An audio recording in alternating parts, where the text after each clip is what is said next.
कैसे हैं आप सब? आई होप सब बहुत अच्छे होंगे, सबकी पढ़ाई भी और लाइफ भी आई होप सो काफ़ी अमेजिंग चल रही होगी। मैं हूं आपकी अपनी Khushboo ma'am, biology master teacher at Vedantu, और आज के सेशन में हम प्रैक्टिस करने वाले हैं वो सारे डायग्राम बेस्ड क्वेश्चंस जो आपके इस एक पर्टिकुलर चैप्टर मतलब कंट्रोल एंड कोऑर्डिनेशन से आ सकते हैं आपके मिड टर्म्स के एग्जाम में। इवन ना सिर्फ ये मिड टर्म्स के एग्जाम के लिए, ये आपके प्री बोर्ड्स और बोर्ड्स के लिए भी काफ़ी इंपॉर्टेंट होने वाले हैं, तो इनको मिस आउट बिल्कुल नहीं करना है। तो चलो लेट्स स्टार्ट, है ना। चलो here we go with the very first question. क्या है भैया? उसने बोला है कि हमें प्यारा सा एक डायग्राम बनाना है न्यूरॉन का, और उसके सारे पार्ट्स के फंक्शंस को और लेबल को, मतलब सारे पार्ट्स को लेबल करना है। ठीक है भैया, बना लेते हैं। हम एक बढ़िया सा स्टार बना लेते हैं। तो हमें तो पता ही है हमारा न्यूरॉन कुछ इस तरीके से दिखता है। हेयर वी गो।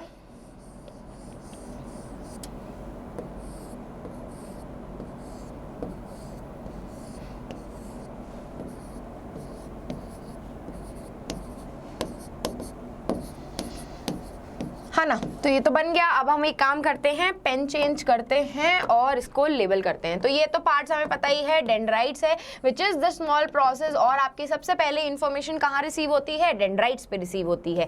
बीच वाला क्या होता है? एक्सॉन होता है, जहाँ जो आपका सबसे लॉन्ग प्रोसेस है, और यहाँ से ही आपकी इलेक्ट्रिकल इंपल्सेस फर्दर ट्रैवल होकर के जाती हैं। This middle portion is known as the cell body. ठीक है, यहाँ से भी आपकी इलेक्ट्रिकल इंपल्स पहले डेंड्राइट में गई, डेंड्राइट से सेल बॉडी में आई, सेल बॉडी से एक्सॉन में जाती है, और एक्सॉन के बाद सबसे लास्ट में एक्सॉन की एंडिंग पे जाती है ना। और यही एक्सॉन एंडिंग के पास आपके क्या प्रेजेंट होते हैं? न्यूरोट्रांसमीटर्स प्रेजेंट होते हैं, जो आपके यही इलेक्ट्रिकल इंपल्स को केमिकल सिग्नल्स में कन्वर्ट करते हैं। अगर मैं बात करूं इस शीट की जो मैंने बनाई है, that is known as the myelin sheath. Myelin sheath का काम होता है कि मतलब जो भी आपके इलेक्ट्रिकल इंपल्सेस ट्रैवल होकर के आ रहे हैं ना, वो इधर उधर भाग ना जाए, वो इधर उधर डिसलोकेट ना हो जाए, उनको एक ही डायरेक्शन में, एक ही न्यूरॉन में प्रॉपरली ट्रैवल करवाने के लिए हमारी ये माइलिन शीट प्रेजेंट होती है। ठीक है, चलो तो यही रहा, हमने अपना डायग्राम बना लिया। Moving on to the next question. ये सारे मैंने उसके आंसर्स लिख दिए हैं कि डेंड्राइट्स क्या होते हैं, डेंड्राइट पे क्या रिसीव होता है, सेल बॉडी क्या होती है, सेल बॉडी में क्या होता है, एक्सॉन क्या होता है, लॉन्ग प्रोसेस वहां पे क्या होता है, और एक्सॉन की टर्मिनल या फिर एक्सॉन की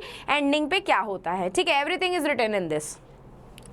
Moving on to the next question, what is a nerve impulses? Draw the direction of followed by the nerve impulses while traveling in the body of an organism. तो जब आपकी nerve impulse क्या होती है? वही electrical impulses ही तो होती हैं जिसके फॉर्मेट में आपकी इंफॉर्मेशन ट्रैवल होती है। तो ये इलेक्ट्रिकल impulses का पाथवे क्या होता है भाई? ये electrical impulses start with the receptor, है ना।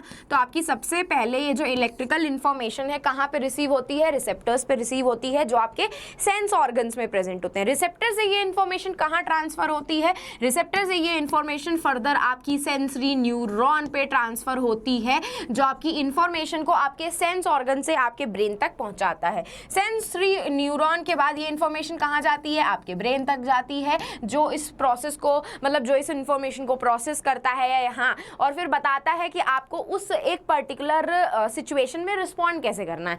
तो ब्रेन ने आपकी ये इंफॉर्मेशन किसको ट्रैवल करवा दी? मोटर न्यूरॉन को ट्रैवल करवा दी, और यही मोटर न्यूरॉन फिर आपकी सारी इंफॉर्मेशन को कहाँ ट्रांसफर कर देती है? आपके अफेक्टर ऑर्गन तक। जो अफेक्टर ऑर्गन कुछ भी हो सकता है आपका। कैसा हो सकता है अफेक्टर ऑर्गन? आपकी मसल्स हो सकती हैं, आपकी ग्लैंड्स हो सकती हैं, आपके कोई भी A to Z body part हो सकता है जो आपके नर्व इंपल्सेस से या नर्वस सिस्टम से कनेक्टेड है। तो इस तरीके से पूरा पाथवे आपका डायरेक्शन फॉलो होता है, जो आपकी नर्व इंपल्सेस ट्रैवल होती हैं आपकी बॉडी में। और अगर मैं स्पेसिफिकली सिर्फ नर्व इंपल्स, इलेक्ट्रिकल इंपल्स की न्यूरॉन के केस में बात करूं, तो न्यूरॉन के केस में आपको पता ही है सबसे पहले इंफॉर्मेशन आपकी डेंड्राइट्स पे रिसीव होती है। ये इंफॉर्मेशन फिर कहाँ जाती है? आपकी सेल बॉडी पे जाती है। सेल बॉडी से ये इंफॉर्मेशन एक्सॉन पे जाती है, और एक्सॉन के बाद ये इंफॉर्मेशन जाती है आपकी एक्सॉन की एंडिंग पे। ठीक है, तो इस तरीके से आपका पूरा जो है नर्व इंपल्सेस आपके किसी भी ऑर्गेनिज्म में, वो मैं हूँ, आप हो, व्हाटएवर, कोई भी ऑर्गेनिज्म हो, ऐसी ही ट्रैवल होती है। ठीक है जी, चलो Moving ahead with the next question कि how is the mode of action in beating the heart different from the reflex action with diagram. Diagram तो भाई वही फ्लो चार्ट में ही बनेगा कि रिफ्लेक्स एक्शन जो होता है वो आपके बीटिंग ऑफ हार्ट से कैसे डिफरेंट होता है, तो हमें वो बताना पड़ेगा। बस हम लोगों को दोनों को पाथवे लिखना पड़ेगा। बीटिंग ऑफ हार्ट की बात करें तो वहाँ पे आपका ब्रेन रिस्पॉन्सिबल हो जाता है।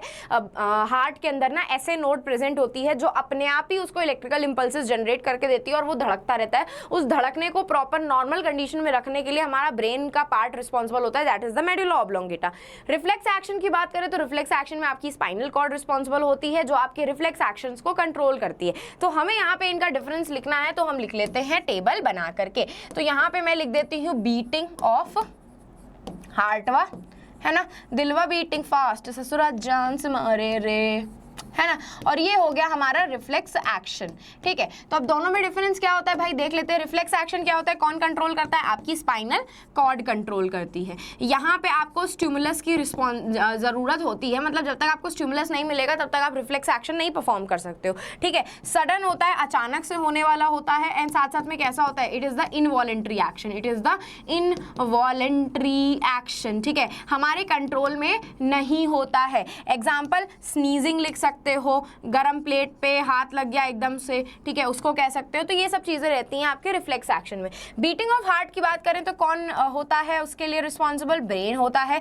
नो स्टिमुलस, मैंने आपको अभी बताया कि हार्ट के अंदर ऐसे नोड की प्रेजेंस होती है जो राइट एट्रियम में प्रेजेंट होता है, ऐसे नोड करके, ठीक है, साइनो आर्ट्रियल नोड। ये नोड जो होती है अपने आप ही इलेक्ट्रिकल इंपल्सेस को जनरेट करवाने में दिल के अंदर रिस्पॉन्सिबल होती है। तो वहां पे कोई उसको स्टिमुलस की जरूरत नहीं होती कि मैं अपने दिल को धक धक करके ऐसे कुंडी खटखटा के बोल रही हूँ कि दिल तुम धड़कना शुरू कर दो, ऐसा नहीं होता है। ठीक है, उसके बाद ये आपका सिर्फ एक इनवॉलेंट्री रिस्पॉन्स है, सडन रिस्पॉन्स नहीं होता है आपका। ठीक है, और यहाँ पे क्या ही एग्जाम्पल लिखोगे। तो इस तरीके से आपका beating of heart is different from reflex action. और यहाँ पे आपको फ्लो चार्ट के फॉर्मेट में डायग्राम बनाना पड़ेगा। कैसा, तो देखो भाई कॉमन सेंस ही बात है। अगर मैं रिफ्लेक्स एक्शन की बात करूँ तो आप लोगों को पता ही है, सबसे पहले इन्फॉर्मेशन रिसेप्टर पे आएगी, रिसेप्टर से ये इन्फॉर्मेशन सेंसरी न्यूरॉन पे जाएगी, सेंसरी न्यूरॉन से ये इन्फॉर्मेशन कहाँ जाएगी, आपकी स्पाइनल कॉर्ड तक जाएगी, एंड स्पाइनल कॉर्ड के बाद ये इन्फॉर्मेशन कहाँ जाती है, आपके मोटर न्यूरॉन तक जाती है, एंड मोटर न्यूरॉन के बाद ये इन्फॉर्मेशन कहाँ जाएगी,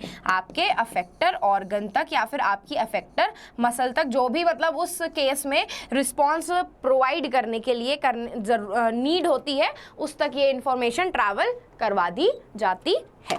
ठीक है, चलो moving on to the next question, label different parts of the brain and mention their function. तो यहाँ पे आपका एक प्यारा सा डायग्राम होना चाहिए ब्रेन का, बट कोई बात नहीं, हम एक काम करते हैं, हम सिंपली रिवाइज कर लेते हैं कि सबसे पहले भाई फोर ब्रेन होता है आपका। फोर ब्रेन में कितने पार्ट्स होते हैं, एक होता है आपका सेरिब्रम जो कि आपका सबसे largest part of the brain होता है, दूसरा होता है आपका थैलेमस, और थर्ड कौन सा होता है आपका हाइपोथैलेमस।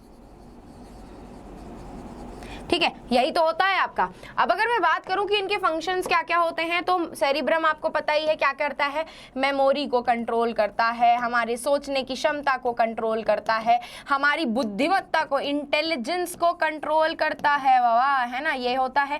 थैलेमस जो होता है वो आपकी सेंसरी एंड मोटर न्यूरॉन्स को कंट्रोल करता है, सेंसरी एंड मोटर न्यूरॉन्स को कंट्रोल करता है। और उसके बाद अगर मैं बात करूं हाइपोथैलेमस की, तो आपको भी पता है हाइपोथैलेमस क्या करता है, आपकी थ्रस्ट को मतलब प्यास को कंट्रोल करता है, आपकी हंगर को कंट्रोल करता है, आपके बॉडी के टेम्परेचर को कंट्रोल करता है। ठीक है, उसके बाद आपके इमोशंस को कंट्रोल करता है। तो ये सारे एक्शंस कौन परफॉर्म करता है, आपका हाइपोथैलेमस परफॉर्म करता है। ठीक है, तो ये हो गया आपके फोर ब्रेन का पार्ट। मिड ब्रेन का आपको पता ही है, मिड ब्रेन आपकी बुक में लिखा हुआ है ऐसे रिफ्लेक्स एक्शन को कंट्रोल करता है जिसमें मतलब हमारा कोई भी प्रायर एक्सपीरियंस की जरूरत नहीं होती। जैसे कि मैं अगर बात करूं कि मैंने अगर गर्म कप को सबसे पहली बार छुआ होगा तो मेरे को पता चला उस टाइम कि मैं अगर अपना हाथ नहीं हटाऊंगी तो उस गर्म कप को छू करके मेरा हाथ जल जाएगा।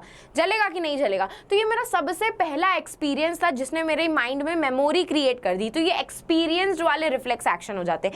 एक नेचुरल रिफ्लेक्स एक्शन होते हैं जिसमें हम कुछ सोच नहीं रहे हैं, कोई प्रायर एक्सपीरियंस की जरूरत नहीं होती। जैसे कि हम चेयर उठा करके इधर रख रहे हैं, हमें खुद नहीं पता हम चेयर उठा करके इधर क्यों रख रहे हैं, है ना। तो ऐसे जो रिफ्लेक्स एक्शंस होते हैं ना जिसमें कोई थिंकिंग की भी और एक्सपीरियंस की जरूरत नहीं होती है, नेचुरली अकर होते हैं, उन टाइप के रिफ्लेक्स एक्शन को आपका मिड ब्रेन कंट्रोल करता है, ठीक है। और उसके बाद अगर मैं बात करूं आपके हाइंड ब्रेन की, तो हाइंड ब्रेन भाई अगेन उसके 3 पार्ट होते हैं। हाइंड ब्रेन का सबसे पहला पार्ट होता है सेरिबेलम, जो आपके बॉडी के पोस्चर को और बैलेंस को मेंटेन करता है।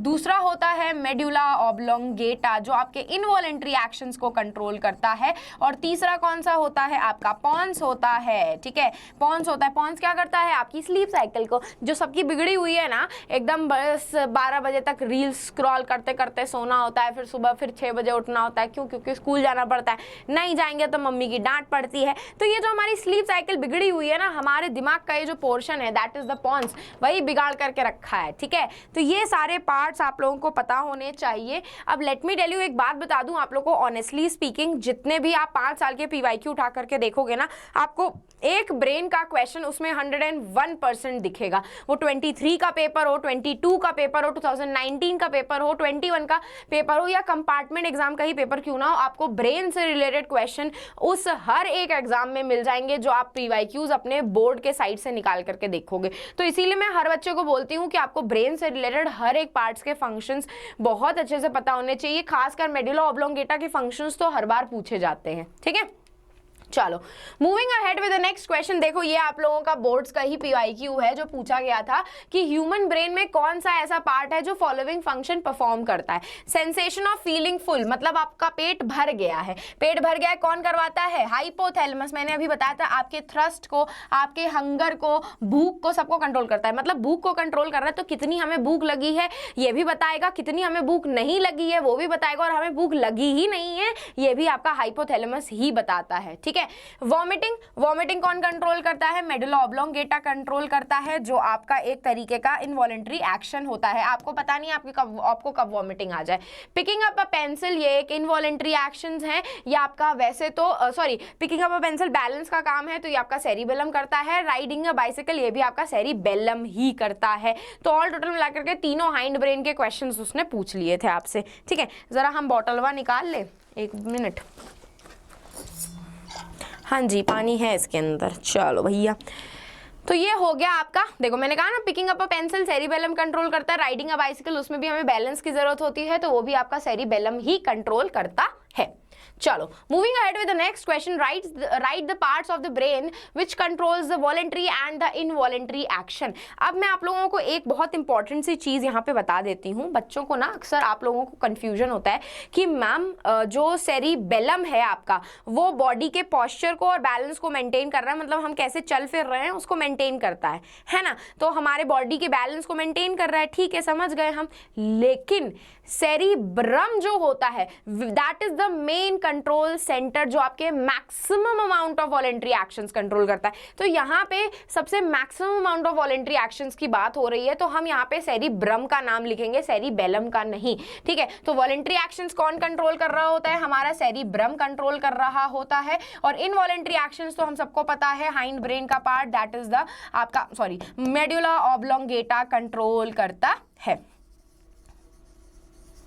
ठीक है। मेडुला ऑब्लोंगेटा कंट्रोल करता है। तो ये हो गया आपका सिंपल सा आंसर। ये 2 मार्क्स का क्वेश्चन है, ज्यादा लंबा आपसे नहीं पूछा जाएगा। इस क्वेश्चन को बताने का मेरा मतलब ये था कि क्या पता वो आपसे ऐसे ब्रेन का डायग्राम बना दे, इस तरीके से वो आपको ब्रेन का डायग्राम बना करके दे दे, और वो आपको कह दे कि ये वाला पार्ट उसने गायब कर दिया, इस पे एरो लगा करके पूछ ले कि ये क्या है, और फिर उसके बाद इस पे एरो लगा करके पूछ ले कि ये क्या है। तो अगर आपको ब्रेन के पार्ट्स पता होंगे कि कौन सा पार्ट कहाँ पे प्रेजेंट होता है, उसके डायग्राम में किसकी किसकी कैसी कैसी लेबलिंग होती है, तो आप आराम से उस क्वेश्चन को सॉल्व कर पाओगे। मेरे कहने का मतलब ये रहता है, ठीक है। Moving on to the next question. Reflex are continue to be more efficient for quick responses. Justify this statement. तो क्या आप इस स्टेटमेंट को जस्टिफाई कर सकते हो कि रिफ्लेक्स एक्शन जो हमारी बॉडी में जनरेट होती है वो हमारे क्विक रिस्पॉन्सेस के लिए सबसे एफिशिएंट मानी जाती है? क्यों और कैसे? क्यों और कैसे?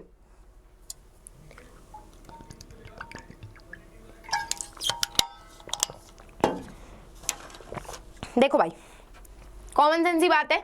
रिफ्लेक्स आर्क्स क्या होती हैं हमारी, वो शॉर्टेस्ट पाथवे होता है जिसको हमारी बॉडी यूज करती है हमारे जल्दी रिस्पॉन्सेस करने की जगह पे। अब मैं आपको एक लॉजिक सी बात बताऊंगी, अगर आपको कहीं पहुंचना है विद इन 10 मिनट्स के अंदर और आपके पास 2 रास्ते हैं, है ना, आपको 10 मिनट में एक पर्टिकुलर जगह पे पहुंचना है और आपके पास सिर्फ 10 मिनट का ही टाइम है, तो आप सबसे लंबा रास्ता अपनाओगे कि आप सबसे छोटा रास्ता अपनाओगे? ऑब्वियस ही बात है, 10 मिनट में पहुंचना है, बहुत कम टाइम है, हमको छोटा रास्ता अपनाना पड़ेगा ताकि हम 10 मिनट से पहले पहुंच जाएं। सिमिलरली ये चीज हमारी बॉडी में भी होती है। क्विक रिस्पॉन्सेज, ऐसी स्टिमुलस जहां पे हमें बहुत ही तुरंत एक्शंस परफॉर्म करने पड़ते हैं, हम वेट नहीं कर सकते हैं किसी भी चीज के लिए कि भाई डैमेज हो जाएगा हमारी बॉडी का, तब हम आराम से कहेंगे आजा भाई आजा बिड़ू आजा डैमेज कर ले, ऐसा तो नहीं करते हैं।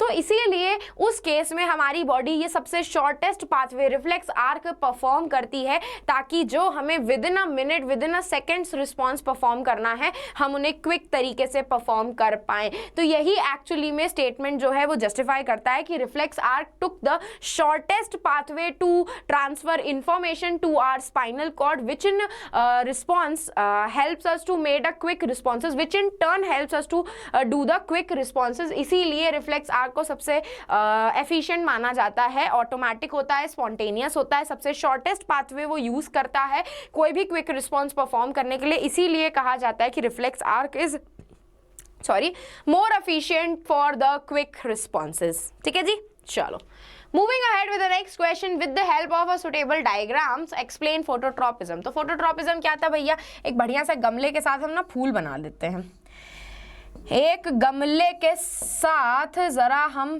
फूल बना लेते हैं, ठीक है, और ये रहा हमारा लाल कलर का सन, होना पीला चाहिए बट हम लाल कलर का बनाएंगे, कोई नहीं हमारी मर्जी।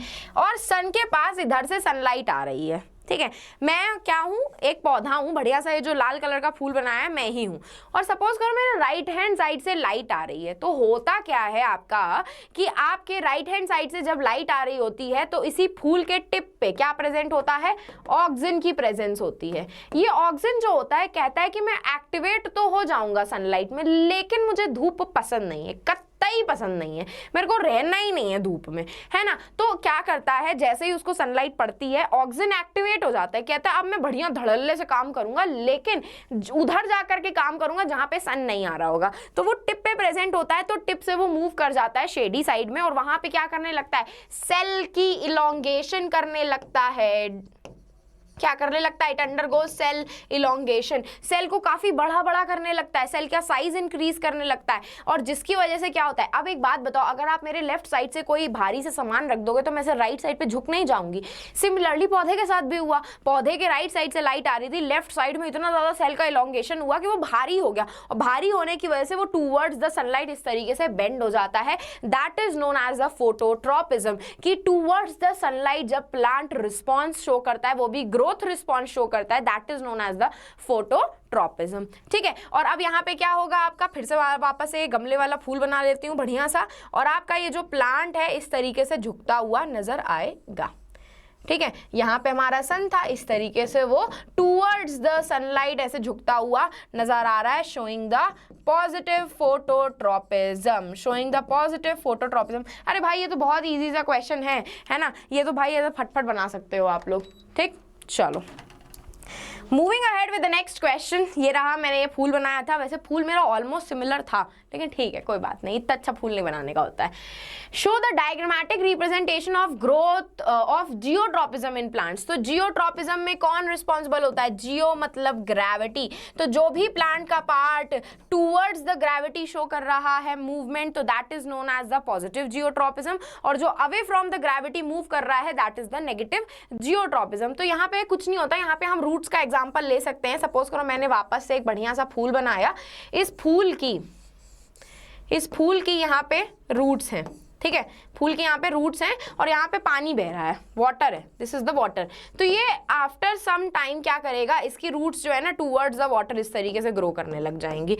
तो जब भी आपकी रूट्स या फिर प्लांट का कोई भी पार्ट इट शोज नहीं, ये तो वाटर वाला शो कर दिया, सॉरी गड़बड़ हो गई, सॉरी, ये तो पानी का हाइड्रोट्रोपिज्म बता दिया। तो बस सिंपल सा है कि आपकी रूट्स जो होती हैं वो टूवर्ड्स द ग्रेविटी ग्रो कर रही होती है, मतलब जहां ग्रेविटी जाती है उधर की तरफ ही वो ग्रोथ शो करती है। जबकि अगर मैं शूट की बात करूं तो शूट तो ऊपर के साइड पे ग्रोथ शो करती है, away from the gravity show करती है। तो वो क्या शो कर रही है? नेगेटिव जियोट्रोपिज्म मूवमेंट शो कर रही है, and roots are showing the positive geotropic movement. Geotropic movement का मतलब होता है कि ग्रेविटी की वजह से कोई भी प्लांट का पार्ट जब ग्रोथ मूवमेंट शो करता है, that movement is known as geotropism. Simple, ठीक है, सिंपल। चलो मूविंग अहेड, देखो हमारा फूल ऑलमोस्ट सिमिलर तो नहीं था, यहाँ पे फूल हमारा सिमिलर नहीं है, लेकिन ये हाइड्रोट्रोपिज्म का एग्जांपल भी है, लेकिन ठीक है, जियोट्रोपिज्म भी उसमें दिखा नहीं, जियोट्रोपिज्म का एग्जांपल है, मुझे लगा एरो जो है वो पानी बता रही है, कोई बात नहीं। Using appropriate illustration show the chemotropism. अब आप लोग को पता है कीमोट्रोपिज्म में जो आपका डायग्राम बनेगा that will be the similar diagram in the double fertilization वाला डायग्राम।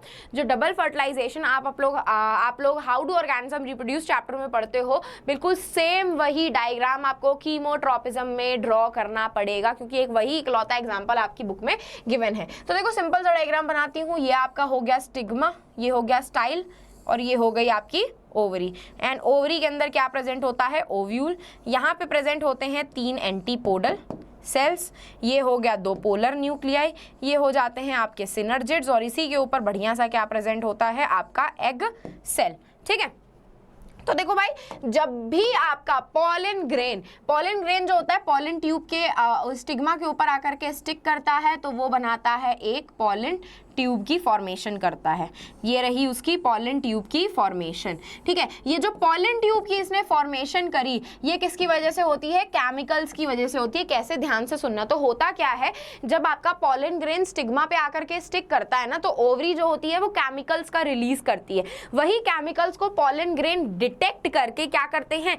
पॉलन ट्यूब की फॉर्मेशन करते हैं। That is only known as the chemotropism. Chemotropism में आपका पॉलन ग्रेन जो है केमिकल्स एज स्टिमुलस को डिटेक्ट करके पॉलन ट्यूब की फॉर्मेशन कर रहा है, that is known as the chemotropism. एक कीमोट्रोपिज्म का एग्जांपल और होता है जहां पे आपने पेड़ लगाया हुआ है, पौधा, रूट्स जो हैं वो आपकी टूवर्ड्स द केमिकल्स ग्रो करती हैं जो आप फर्टिलाइजर्स में डालते हो, क्योंकि फर्टिलाइजर्स में आपके माइक्रोन्यूट्रिएंट्स और मैक्रोन्यूट्रिएंट्स प्रेजेंट होते हैं, जैसे कि आपका नाइट्रोजन, फास्फोरस, पोटेशियम, ये सब क्या है? मैक्रोन्यूट्रिएंट्स है, ज्यादा अमाउंट में चाहिए होते हैं प्लांट्स को, तो वो टूवर्ड्स द मैक्रोन्यूट्रिएंट्स इस तरीके से ग्रो करने लग जाता है। इस एक मूवमेंट को भी हम कीमोट्रोपिक मूवमेंट बोलते हैं, ठीक है। चलो, तो ये रहा, देखो यही सेम डायग्राम बनाया था, आप लोगों को भी यही सेम डायग्राम बनाना पड़ेगा। चलो, state the function of each of the following plants with the help of diagram shows the effect on plants. इसमें डायग्राम बनाने के लिए नहीं आएगा, इसमें डायग्राम बनाने के लिए नहीं आएगा, ये गलत लिखा हुआ है। अभी तक सारे पेपर उठा करके देख लो, मैं अपना नाम बदल दूंगी कि इस एक पर्टिकुलर क्वेश्चन के ऊपर डायग्राम पूछा गया हो। एक भी डायग्राम इस पर्टिकुलर क्वेश्चन के ऊपर नहीं पूछे जाते हैं, ठीक है। गलती से लिखा हुआ है लेकिन नहीं पूछे जाते हैं, ठीक है। अगर मैं गिबरलिंस की बात करूं तो गिबरलिंस भी क्या करते हैं, आपको पता ही है, सेल का इलोंगेशन करवाते हैं, ठीक है। और ये जो होते हैं आपके ऑक्सिन की प्रेजेंस में मूवमेंट करवाते हैं, मतलब जैसे ऑक्सिन होता है इंडिपेंडेंटली मूवमेंट कराता है, गिबरलिंस जो होते हैं वो इंडिपेंडेंट मूवमेंट नहीं करवाते हैं। अनटिल एंड अनलेस उसको ऑक्सिन की प्रेजेंस नहीं मिलेगी तब तक गिबरलिन फंक्शन ठीक से नहीं करेगा। काम उसका भी सेम होता है ऑक्सिन की तरह, और सेल इलोंगेशन कराता है। ऑक्सिन्स भी क्या करवाते हैं? सेल्स की इलोंगेशन ही करवाते हैं आपके। और एब्सिसिक एसिड कहे तो ये डोरमेंसी ऑफ सीड इंक्रीज करते हैं। सीड्स डोरमेंसी को क्या करते हैं? It will increase the seed dormancy, ठीक है। सीड डोरमेंसी का मतलब होता है कि सीड को ना जर्मिनेट होने नहीं देते। जब सीड जर्मिनेट होता है, फूटता है, तो उसमें से एक नया प्लांट ग्रो होता है। सीड में से ही तो एक नया प्लांट ग्रो होता है, तो ये सीड को ना जर्मिनेट होने ही नहीं देता है। कैसे नहीं होने देता? उसको प्रॉपर न्यूट्रिएंट्स नहीं प्रोवाइड करेगा, और न्यूट्रिएंट्स नहीं होंगे तो वो ठीक से जर्मिनेट नहीं हो पाएगा, वहां से ना शूट जनरेट होगी ना रूट जनरेट होगी, और इस तरीके से वो सीड की डोरमेंसी को, सीड डोरमेंट तब रहते हैं जब उनको प्रॉपर न्यूट्रिएंट्स नहीं मिलते। डोरमेंट का मतलब होता है कि वो स्लीप में चले जाते हैं, वो अपने आप को जर्मिनेट नहीं करते, ठीक है। चलो, तो auxins are a group of plant hormone, shoot tip पे सिंथेसाइज होते हैं, सेल का इलोंगेशन करवाते हैं। गिबरलिंस जो होते हैं वो भी आपके सेल का इलोंगेशन करवाते हैं, और ये ग्रोथ इनहिबिटर होते हैं, सीड की डोरमेंसी को इंक्रीज करते हैं, ठीक है। चलो, मूविंग अहेड, ये रहा आपका इस तरीके से। चलो, एक बार नेक्स्ट क्वेश्चन करने से पहले जरा मैम आपकी पानी पी लेती हैं।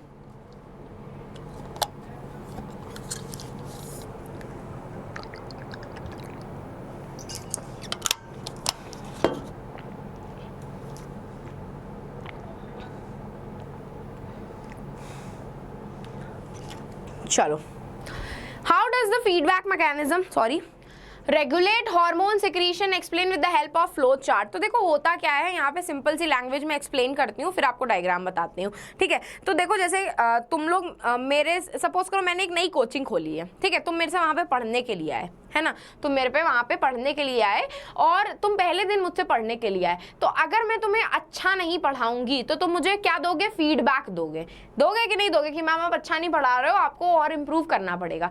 उसी तरीके से मैं आपको एक एग्जाम्पल लेकर के समझाती हूँ कि सपोज करो आपने खाना खाया, आफ्टर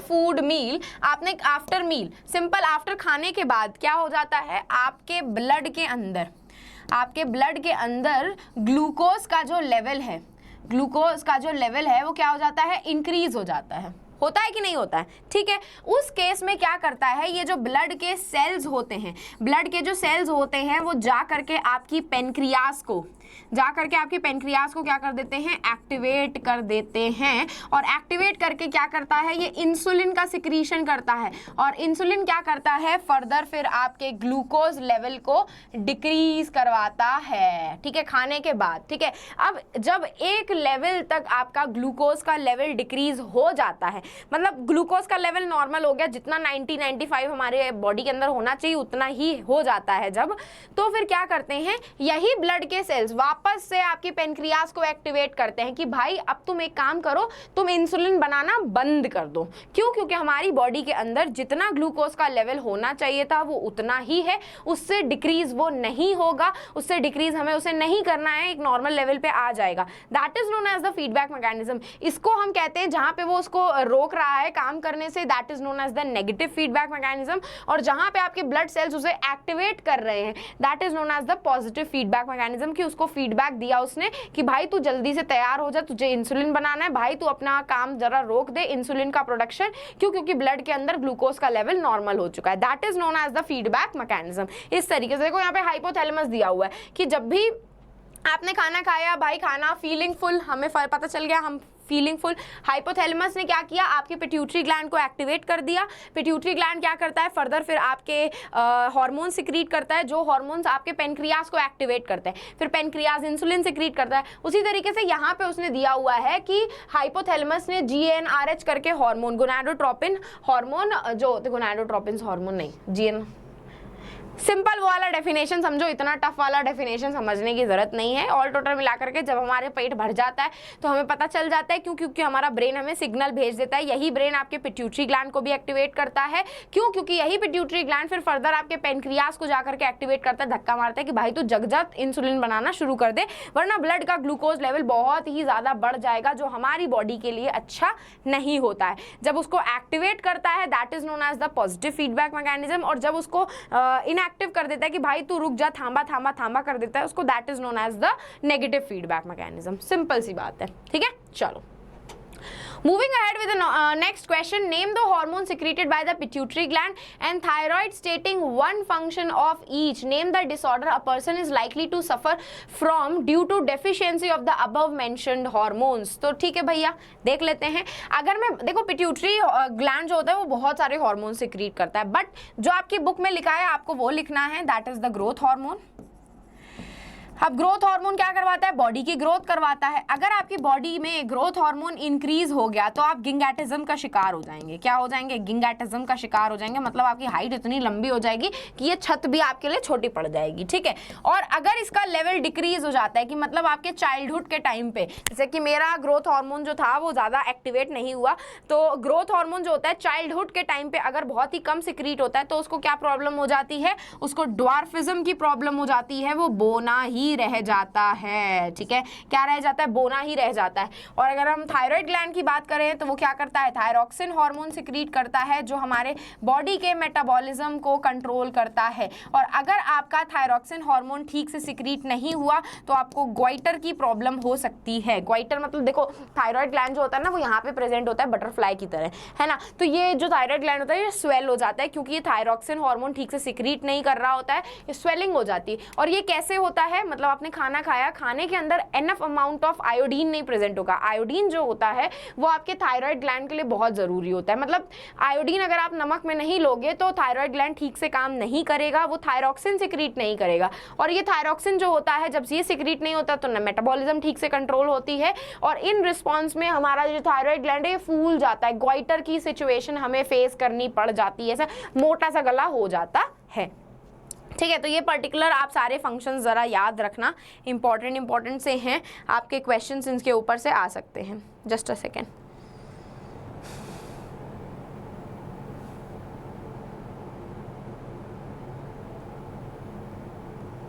चलो, moving ahead with the next question, write A and B in the given flow chart of a neuron through which the information travels as a electrical impulses। तो डेंड्राइट से ये इन्फॉर्मेशन A पे कहाँ जाएगी? Cell body पे जाएगी। Cell body के बाद ये इन्फॉर्मेशन कहाँ जाती है? एक्सॉन पे जाती है, और एक्सॉन के बाद लास्ट में ये information and point of neuron पे, दैट इज द एक्सॉन की टर्मिनल पे जाती है। तो ये हो गया पूरा इसका एक्शन, सिंपल। चलो, moving ahead with the next question, draw a neat diagram of a neuron and label 1 dendrite, 2 cell body, 3 axon and 4 nucleus। मतलब जहाँ पे वो बोलता है कि लेबल करके दिखाओ, वहाँ पे वो डायग्राम देता नहीं है। अब यहाँ पे बोल रहा है डायग्राम को बनाना भी और लेबल भी करना, और बनाकर भी दिया है। मतलब क्या तरीका है भाई ये, है ना। तो फर्स्ट वाला क्वेश्चन क्या हो जाएगा? दूसरा पेन चेंज करते हैं थोड़ा सा, तो ये जो हो जाएगा दिस इज द डेंड्राइट, है ना। ये क्या हो जाएगी? आपकी सेल बॉडी हो जाएगी। ठीक है, ये थर्ड वाला आपका वैसे तो न्यूक्लियस मार्क्ड है, और फोर्थ वाला जो होता है that is the axon. Axon की टर्मिनल पे कोई मार्किंग नहीं है तो हम कुछ नहीं करेंगे, अदरवाइज आपको पता ही है लास्ट वाला जो होता है दैट इज द एक्सॉन का टर्मिनल। ठीक है, कर दिया। इतना इजी क्वेश्चन मैम, ठीक है। चलो, draw a flow chart showing the sequence of events which occur during the sneezing।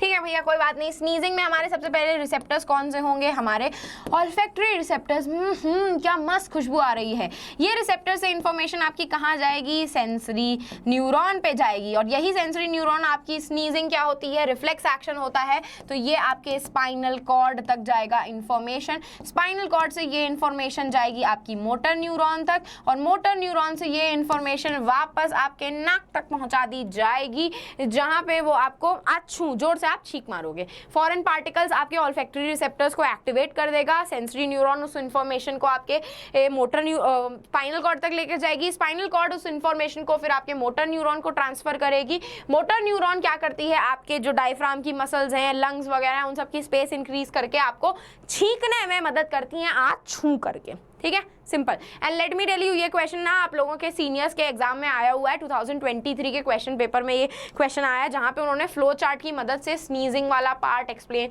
करने के लिए बोला था। Draw the endocrine glands and specify one function of each.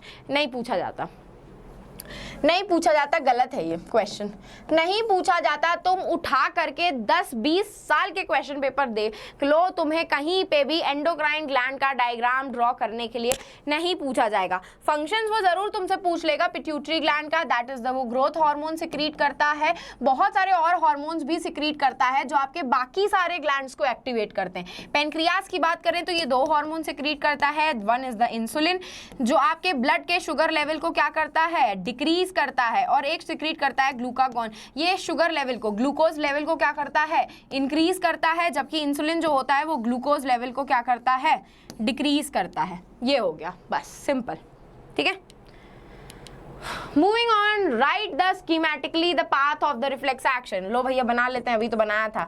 Receptors होते हैं, कोई भी रिसेप्टर्स जो आपके सेंस ऑर्गन में प्रेजेंट होंगे वो कहाँ जाते हैं? आपकी सेंसरी न्यूरॉन में इंफॉर्मेशन लेकर के जाते हैं। सेंसरी न्यूरॉन से ये इंफॉर्मेशन कहाँ जाती है? आपके स्पाइनल कॉर्डवा के अंदर। स्पाइनल कॉर्ड इस इंफॉर्मेशन को कहाँ ट्रांसफर कर देते हैं? मोटर न्यूरॉन के अंदर। एंड मोटर न्यूरॉन से ये इंफॉर्मेशन कहाँ जाती है? आपके अफेक्टर ऑर्गन तक जाती है। ठीक है, अफेक्टर ऑर्गन तक या फिर अफेक्टर मसल्स तक कह सकते हो। ठीक है, यही होता है आपका भैया, बना दिया। लो खूबसूरत सा। Outline the structure of the human brain. Outline the structure of the human brain का मतलब ये है कि वो आपसे ह्यूमन ब्रेन का सारे पार्ट्स पूछ रहा है कि ह्यूमन ब्रेन में कौन कौन से पार्ट्स होते हैं, कौन कौन सी चीजें होती हैं जो आपके ह्यूमन ब्रेन को प्रोटेक्ट करती हैं। 2 मिनट का ब्रेक। ठीक है, आपका मैम थक गया।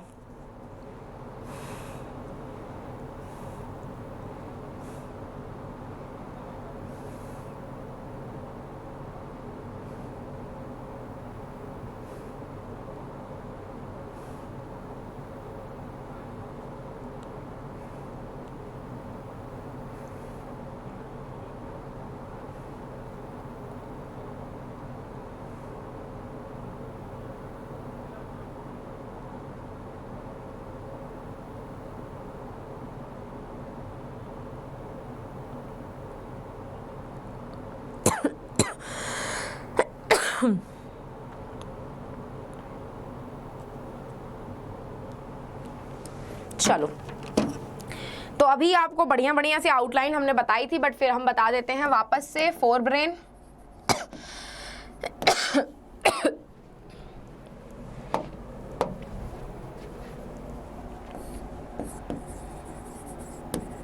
सेरिब्रम होता है, किसको कंट्रोल करता है? मेमोरी को, थिंकिंग को, इंटेलिजेंस को,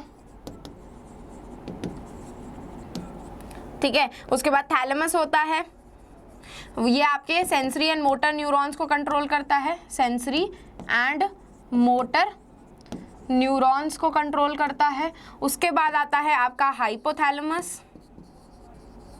ये हाइपोथैलेमस क्या करता है? आपकी थ्रस्ट को, आपकी हंगर को, आपके बॉडी के टेम्परेचर को, सबको कंट्रोल करता है। इवन आपके इमोशंस को, आपके बिहेवियर को, सबको कंट्रोल करता है,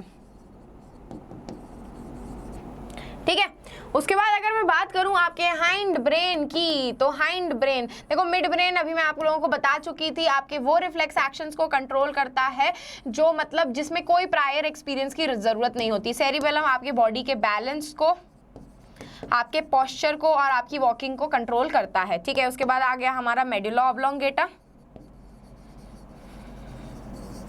ये क्या करता है? आपके इनवॉलेंट्री एक्शंस को कंट्रोल करता है। एंड लास्ट में आ जाता है आपका पॉन्स, जो कि आपकी स्लीप साइकिल को कंट्रोल करता है, ठीक है। तो ये पूरी आउटलाइन ऑफ ह्यूमन ब्रेन हमें बढ़िया से लिखनी थी, जो हमने लिख दी। अब तुम भी अपनी नोटबुक में छाप लेना, खुशी खुशी छाप लेना।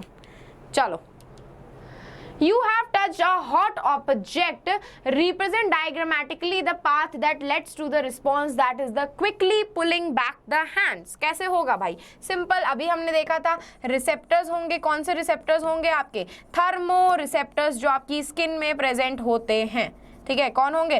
थर्मो रिसेप्टर्स, जो आपकी स्किन में प्रेजेंट होंगे। ये थर्मो रिसेप्टर से इंफॉर्मेशन आपकी कहाँ जाती है? सेंसरी न्यूरॉन पे जाती है।